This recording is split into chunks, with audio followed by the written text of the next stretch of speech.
Hey, my name's Will. I'm one of the pastors here on staff at Christ Church of Flagstaff. And I'm so excited that you've decided to join us for this sermon from June 24th, 2022.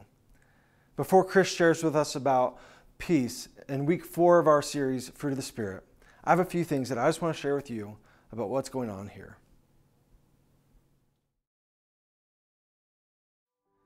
Hey, good morning, CCOF. We are so glad that you are with us this morning. Before we get further into the service, we just have a few things that we want to make you aware of. The first is, if you're new here or you're looking to get connected, we have the New Here tent in the back by the coffee that we'd love to direct you to. If you have questions about how to download the app or how to get connected, or just curious about what CCOF is like, you're going to go back there and you're going to find friendly volunteers, you're going to find staff, people who can help you and direct you and connect you to life here at Christ Church Flagstaff. You may be sitting here and you're asking yourself, what's next? And we have a great opportunity for you to explore what's next for you, what's next for your family, and your spiritual health. On July 17th at 1 p.m., we have an opportunity to cross the parking lot in our main office building. We'll have pizza, we'll have lunch. It's an opportunity for the whole family to come together to ask questions and to learn about all the resources and opportunities that we have for you here. If you're interested in being a part of Next, you can go to the app and you can sign up today. Also, in our app, we have tons of resources and information located in the dashboard that's going to help you learn about events, resources, opportunities that exist here in the life of CCOF. And so if you haven't, download the app and get started exploring that resource today. We're excited to invite you to join us here at CCOF on August 4th and the 5th for Global Leadership Summit. GLS is a 2-day event full of wisdom from leaders all over the world. And we are hosting it here and excited to invite you to join in that. You don't have to be a part of the corporate world to be a part of this. You can be a teacher, you can invest in your children. Whatever it is that you do, you have the ability to lead. And we want to invite you to be a part of Global Leadership Summit here at CCOF. You can sign up in your dashboard today. Here in a few weeks, we're going to wrap up our Next Gen Camp season. Over 180 students, 189 to be exact, have participated in camp from grades 4th all the way to our graduating seniors. And this is amazing because there's been so many experiences, conversations, and opportunities for them to grow in their relationship with others and with God. And you may not know this, but your generosity, your involvement has made that happen. Through giving, you've been able to provide scholarships, transportation. You've been able to provide the adult leaders the opportunity to make it to camp, to have these conversations, to experience these moments with these students and to point them to Jesus. And so thank you. Like, we cannot do this without what you're doing and how you're giving. And so whether you give financially, you serve, you do other things in our community, your generosity matters and it's making a difference. If you're not involved financially, we'd love to invite you to consider joining us in that. Because when you give, you become a part of what God is doing here and all around the world. You can check out on the screen and you can see all the different ways that you can begin that journey today. Good morning. So glad you're here, and just a great day to be in Flagstaff and at church. And I just want to say welcome. If we haven't met, I'm Chris, one of the pastors here at our church. And as Will mentioned, there's a spot over in the hospitality room when we're done where if you do have questions, you want to get connected, we would love to do that with you. I want to talk about a couple things as we jump into this conversation on the fruit of the Spirit. The Supreme Court decision this week to overturn Roe versus Wade gives us quite the introduction to this week's fruit of the Spirit, which is peace. And now I have all of your attention, right? I have this strong desire to as a pastor, as a leader of a group of people, to be a part of a group of people who emulsify the political ideologies in the name and the power and for the sake of Jesus. And here's what I mean if that term isn't familiar with you. It's something we talk about every once in a while here at Christ Church. An emulsifier is the agent that brings two incompatible things together. You learn about it in cooking and in chemistry. And you need an emulsifier because there are just things that won't combine. They won't interact. Because you see, in this room and in the other services we have today, the people who are a part of this church, there are people who are very grateful for this reversal, for this decision. And there are people who are very concerned, even fearful. And it seems to me, and this is just my observation, that our political affiliation, our preferences, our political ideology really seems to determine how you feel about these types of issues. And in addition, what makes this really complicated, and it's just a part of kind of how we've become as people, is whatever side of an issue like abortion you find yourself on, you see your position as very black and white. You see the issue, you see justification all over God's word and in your life and your experiences for how you see it. An emulsifier is the agent that brings two incompatible things together.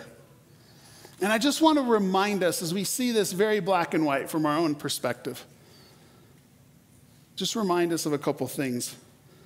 In Ephesians chapter 6, 1 John chapter 5, 2 Corinthians chapter 4, the apostles, the followers of Jesus say that our enemy is not another person. It's not people of a different political ideology or experience or people who just think differently, wrong, in our opinion.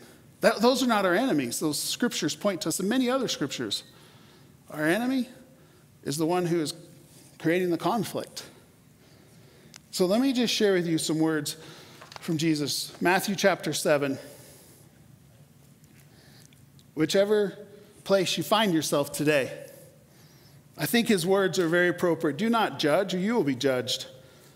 For in the same way you judged others, you will be judged, and the measure you use will be measured to you.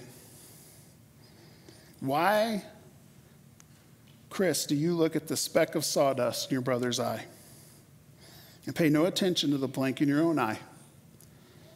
How can you say to your brother, let me take the speck out of your eye, when all the time there's a plank in your own eye? You hypocrite.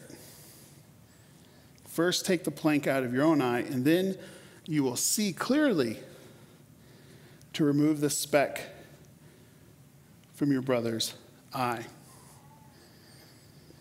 How can two ideologies that think the other is completely wrong be emulsified, be brought together? Well, it would start with all of us admitting our own hypocrisies. And that's Jesus' word. Don't get mad at me. Right? Like, he called me a hypocrite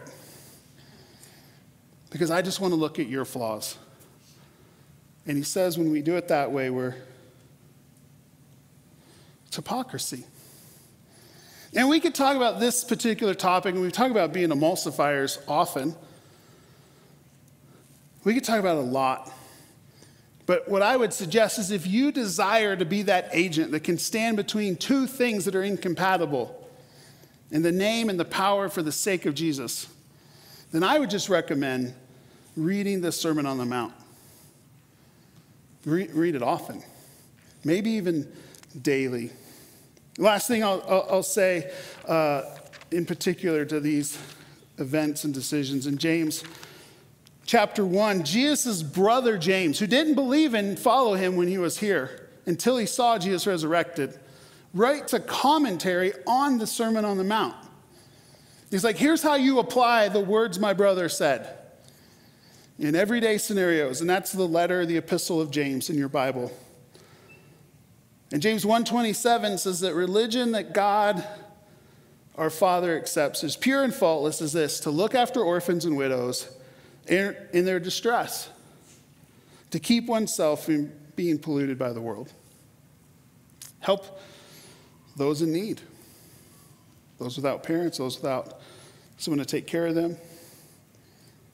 And that's such a strong verse to this, even this topic related to abortion. And our partner, Arizona 127, takes its name from this verse, and they help families enter into foster care, and all the services are a part of that system. It comes from this verse. It's so important. But I think also for some of us today, all of us today, the verse preceding is also important. Here's what he says in James 1:26. Those who consider themselves religious and yet do not keep a tight rein on their tongues deceive themselves. The religion is worthless. What we say, it matters, friends. And how we take care of the most vulnerable among us, that matters too. And the way James writes, they matter pretty equally. And so it's the perfect time to talk about these things, right? For the fruit of the Spirit is love, joy, peace. Say peace. Peace. Oh, yeah. Like, great timing. We're talking about peace today. I'll just tell you, if you want to pray for me, next week I have to talk about patience. It's not really my jam, to be patient. So I thought about outsourcing it, but then God said, no, this is, kindness, goodness, faithfulness, gentleness, self-control. Against such things, there is no law. So let's talk about the fruit of the Spirit. Peace. Shalom. It's pursuing, here's our definition. And you have a book. This is such a great thing. I love it this summer. Did you bring your books? Yes. Awesome. If you don't, there's some people, I see a couple of them. They're walking around and they got books and maybe some pens. You can take pens again. We got more. We want to grow this summer in these fruits of the Spirit. And I don't know if we all have the same areas of growth. I've already admitted next week's going to be an area of growth for me to talk about being patient. But today, as we talk about peace, we're talking about pursuing whole and right relationships with God, whole and right relationship with myself, with others. And it's so timely, isn't it? I mean, there's probably never a time that talking about relational peace wouldn't help us. There's verses here in your book. I'm going to share 2 challenges, 2 strategies. And I just hope you're taking the opportunity to grow. Because peace, shalom, as we talk about it, as it's defined here, is this something we talk about often as a church family? It is so much more than the absence of conflict. Like that's kind of how we think of it, right? Like, can we even just agree to disagree? Like, that would be progress. And we all know that we're like, the question, can we all just get along, has been answered. And there's so many aspects of our lives that we could talk about shalom. We could talk about God's peace. We could talk about it in our physical health, in our careers, in our finances, right? But where I wanted to focus this week and this summer in growing in peace is really is focused to relationships. And I understand that there are other things that you might need to, places you need to experience peace and shalom and these whole and rightness that God has for us. But I really think as we look at relationships, you can take those principles and apply them to these other areas. So I also want to unpack this definition for just a minute or two. When we say we're pursuing whole and right, what does that mean? Well, what I need you to kind of like walk with me down this journey of growing in peace is that there's a lot of different contexts of relationship, isn't there? I mean, not all your relationships are the same. If we're talking about what does it mean to have a whole and right relationship with a coworker versus your spouse if you're married, like those are really different. And you're going to have to do some work, and I'm going to have to do some work of looking at each of those contexts in its proper place. Because to be whole and right in your relationship with your spouse, it requires a high level of commitment to work on something together to achieve peace. But there are still even qualifiers inside of that, isn't there? If your marriage is a place where abuse is happening and you're unsafe, then whole and right doesn't look like sticking it out and just praying for better days. It looks different than it might in my relationship. And so you're going to have to do that work of context as we talk through these principles, okay? And I found myself, I have a very close family member with which I don't have a relationship any longer. And so we just have to keep context in mind of what does it mean to be whole and right. And even as we talk about politics a little bit, and our viewpoint on topics that are really challenging, what does whole and right relationship with that look like? I don't think it requires total alignment, uniformity. See, it's actually one of our challenges, our first challenge we're going to talk about comes out of this. See, it's my desire and tendency towards independence that allows me to be so comfortable with my own confirmation biases. I want to surround myself with people who look like me and act like me and think like me. And so do you. Because you and I have a tendency towards just general independence. And if I'm not in relationships that cause me to think or challenge me to grow, I'm more independent. We don't want help. I mean, this is really our cultural bias. And there are parts of it that are really great strengths. But we know we've arrived in our world, in our culture today, when we're self-sufficient and we don't need anyone's help because we have enough resources to deal with anything. Right? Like, that's our goal. That's independence. And independence is a challenge towards relational peace.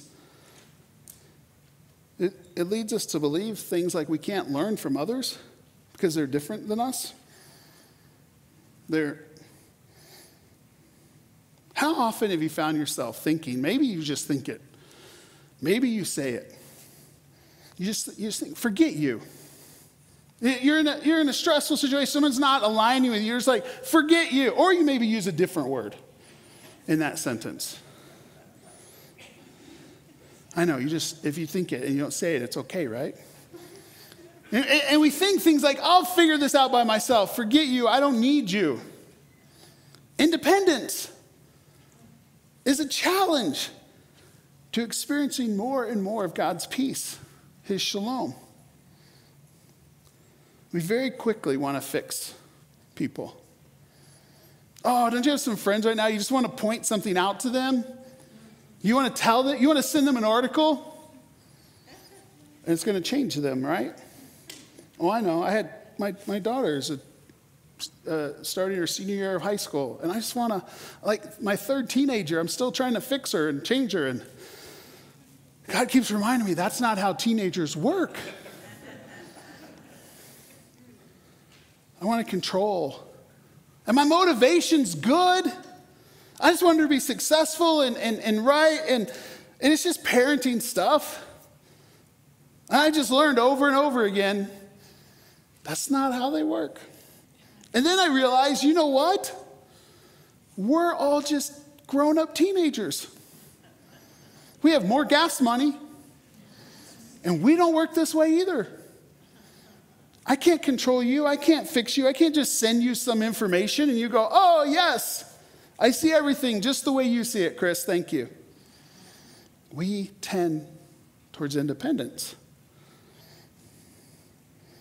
We offer an experience, it's called Rooted.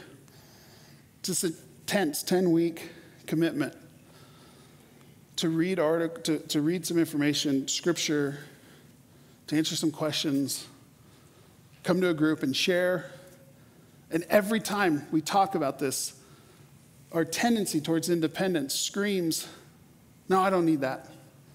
I can figure this out by myself.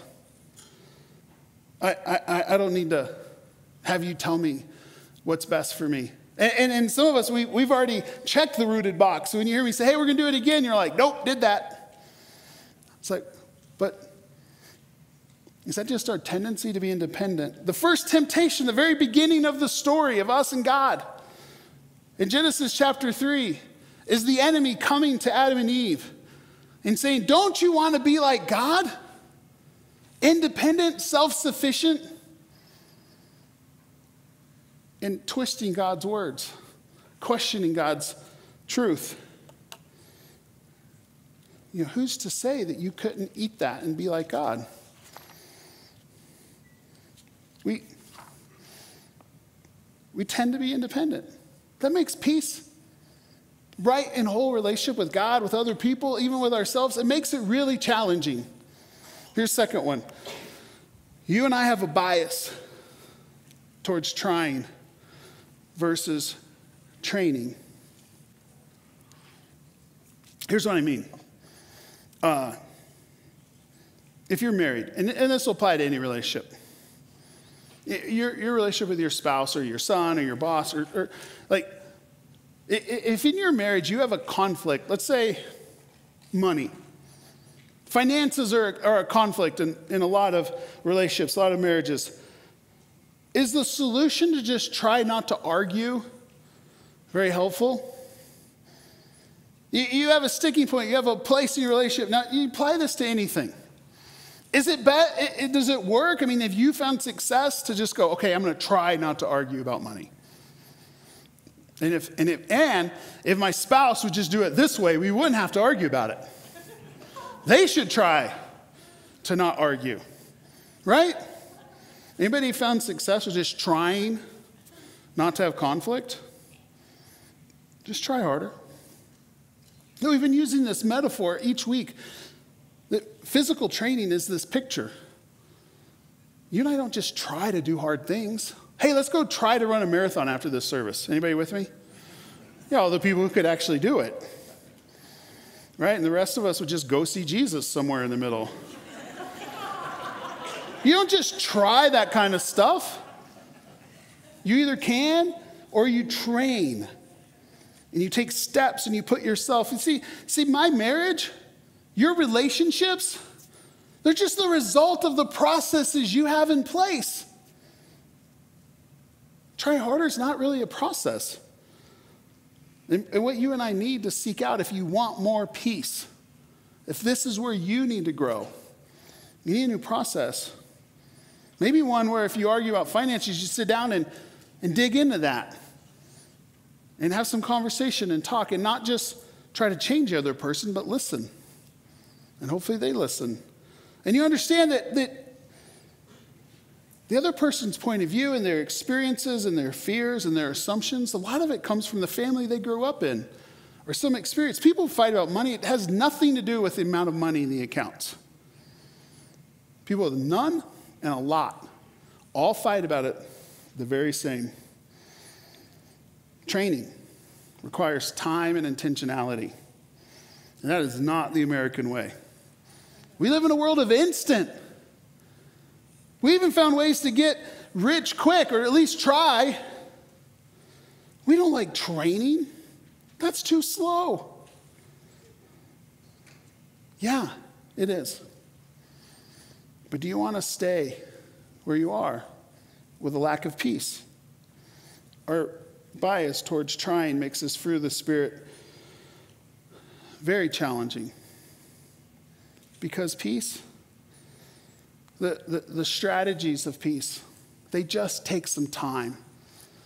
But they work. The first one is this. You can write this in your book under strategies. Start training in dependence on God. We have a tendency towards independence. We have a bias to try and not to train. So if you're going to change, you're going to experience more peace, you have to do a different process. So I want to ask you to try something. Maybe we'll call it experiment, some training. And we have so many different relationships and contexts.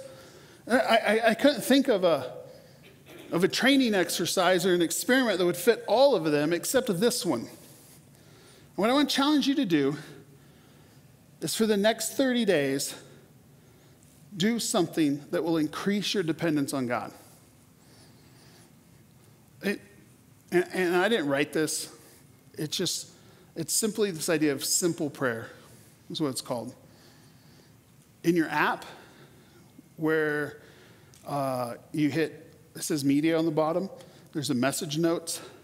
This week's message notes has what I'm about to describe to you as a downloadable document. Do it on your app, do it on your desktop. There's printed ones for those of you who are app adverse on the table in the back where it says prayer. But someone might try to pray with you if you go back there. So here's what I want you to do. Here's what the challenge is. Here's the training exercise I'm asking you. I want you to practice simple prayer for 30 days. And what this is to just take 5 minutes every day for 30 days and connect with God on the topic of your relationships with other people. And here's how you can do it, okay?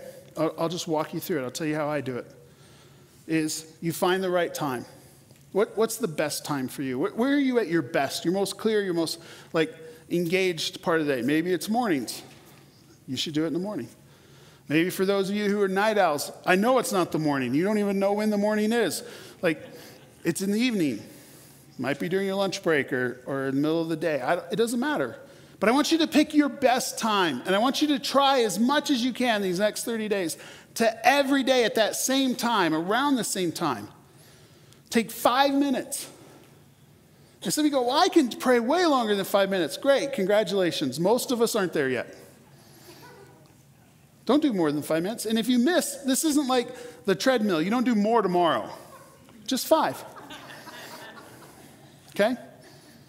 And when you get there to your place, I want you to pick a place and a time. You sit down. You need something to write on, something to write with. And I want you to take 4 or 5 deep breaths. And during that first few seconds, your breathing, it just helps you be aware that God is here. That's all I want you to think about. And then, as you've taken a few deep breaths, I want you to just, on whatever paper you have, write down the names, the relationships that are coming to your mind. There's going to be really great things, situations, relationships. There'll be some hard ones that probably come to your mind. Something that's frustrating, and how it makes you feel, how you are feeling. Don't filter this. I mean, God already knows what's really going on. This process is you and him to connect, to depend upon him. So you don't have to Sunday school the answers, okay? You just put, God, here's this person, my son, my spouse, my daughter, my boss. I'm angry, I'm frustrated, I'm at my wit's end. Over the days, you might come to realize a lot of those things come out of fears. Well, what is the fear you have about your son? What is the fear you have with your spouse? I want you to just write those things down. The good ones, the hard ones. And then I want you to just simply go through each one you've written down and go, God, here's my relationship with my dad. And I just want you to pray and tell God what you've written down. You're like, Chris, he already knows that. Sure. He knew it before you wrote it down. But you need to depend upon him. And this is training to help you with that. And you just say, God, my relationship with my son, I'm really afraid he's never going to come back to you. And I feel like it's out of control. God, I just give that to you. God, would you give my best, give your best to my son, whom you love even more than, God, just give him your best. And here's what I don't want you to do. Don't do this. Don't ever pray in this 30 days to God to change someone. Like, God, just make my wife more patient. he'll be like, okay, then, like, maybe that has to do with you. I don't know, but don't ask him to change your mind. Just ask for him to give them his best. And the ones that are great, go, God, I'm so excited about this season of peace with my wife. Just pray those prayers, what you've written down. And then take the last minute of your time and say, God, what do you want me to hear? And then you just listen. And at the beginning, this training, that listening might feel like hours. I get it. I've been there. You just listen. And whatever you feel like God's saying, just write it down. And then in the app and the paper in the back, there's just some questions maybe to help you reflect on that time and process through it. 30 days. You sit, you find a spot, same place, same time, if you can. Take some deep breaths. Talk to God about your hard relationships. Talk to God about your good ones. And you listen. And you invite him in to what's going on between you and other people. And I think you'll start training. I know you'll start having wisdom. Because in this training, we find the wisdom necessary to navigate with peace the hard relationships that spoil so much of the Holy Spirit's fruit in my life, in your life. When as I mentioned earlier, some time back, had to end a relationship with a close family member. It was out of my whole and right relationship with God that even happened. You need that kind of wisdom. So do I.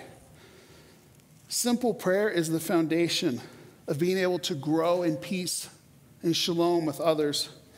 It's not trying harder to worry less or to control less. It's training to put my mind and my heart in connection with God's mind and heart through his Spirit living in me. We talked about love 2 weeks ago. Stephen said, if you want to grow in love, practice radical generosity. Last week, joy. I said, if you want to grow in joy, you need to serve others. Today, peace. To grow in peace means to just take the next 30 days and practice simple prayer. I don't know which of those three is yours to work on, but we've got 6 more to go. It's a time for us to increase the fruit of God's Spirit. And the second strategy is this. I just think, or I know for many of us, we have to actually accept God's gift of peace. Maybe you've never done that in a formal way. Maybe you have. You've accepted Christ. You prayed a prayer. You're baptized even. But you don't feel peace with him. All of my life, most of the messages of our culture, the messages of my own thoughts, say that I have to earn. That it's through my effort, my becoming independent, that I can acquire peace. As we've probably experienced, there's no peace in trying to earn. There's no peace in trying to impress God or to impress. I've said at times, man, God is going to be so impressed when I pull this off. And then I'm like later going, what was I thinking? There's no peace in fixing yourself, cleaning it up. And that's the message we hear, right? Like, get your act together. Clean yourself up. Get in control. Or we just ignore it and say, there's no peace there. I don't have that available to me. See, you and I,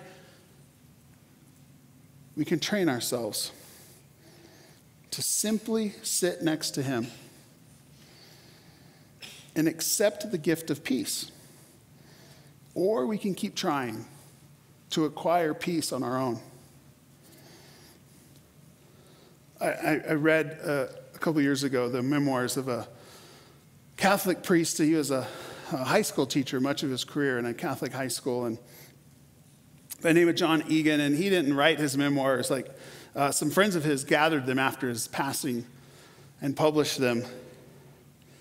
And he recounts the struggle of regularly having to question, what does God want of him? What would it look like to experience peace with God?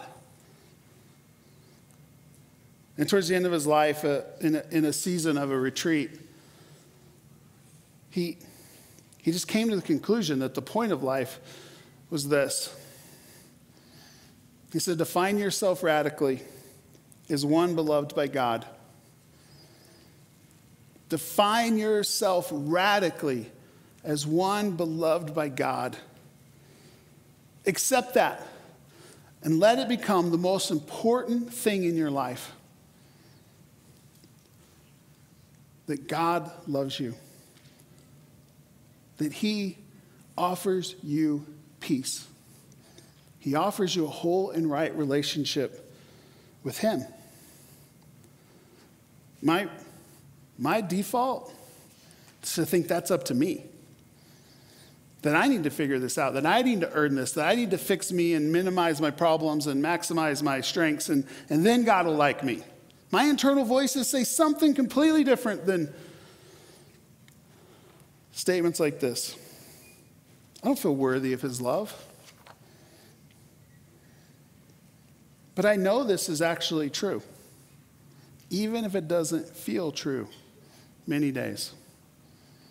I know I'm beloved by him, radically loved by God. And if you don't know that, you've forgotten that, or you argue with that, I just want to remind you, you have to accept the gift of peace. It's always given, it's never earned. We celebrate communion every week. Take these items out.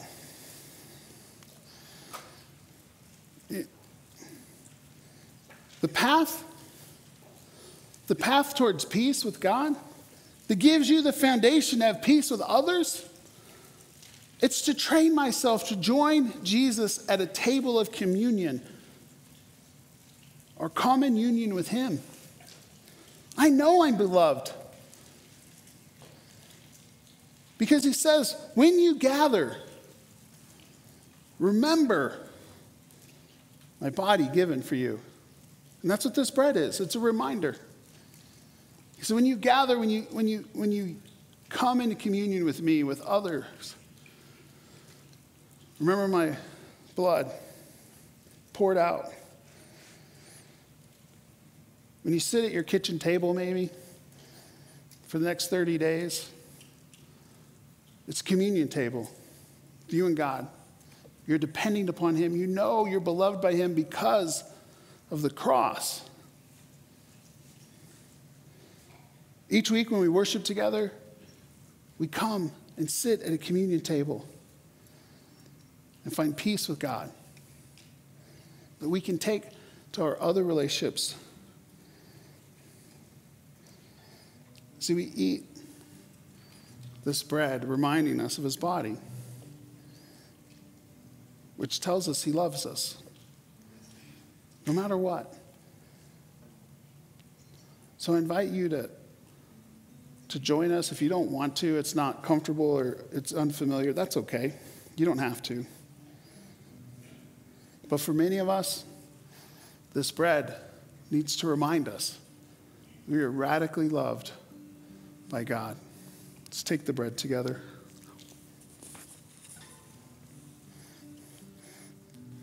This cup, it was the means of peace. It's just a picture, a pointer, a sign. Jesus' blood, the means of peace between us and God. Let's take the cup together.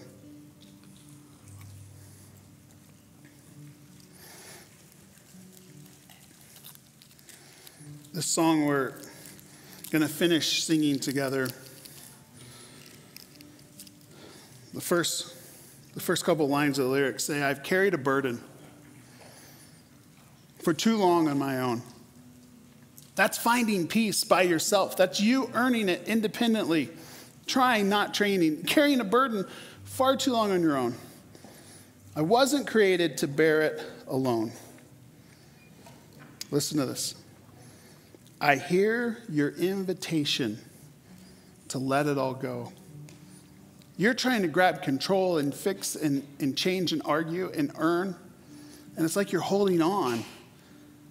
You can't receive. Your hands are clenched. You can't take anything on, even God's peace, because it would require you letting go, trusting Him. Communion tells us you can. And this song is just a vehicle, a way to declare it. God, I'm letting go. I'm running to you, the Father, because I need peace. My efforts aren't bringing it. If you want to pray, talk with someone, our prayer team during this song will be in the back. Some of our pastoral staff are there. It's just time for some of us to let go and to find peace with God, to accept the gift. The price has been paid.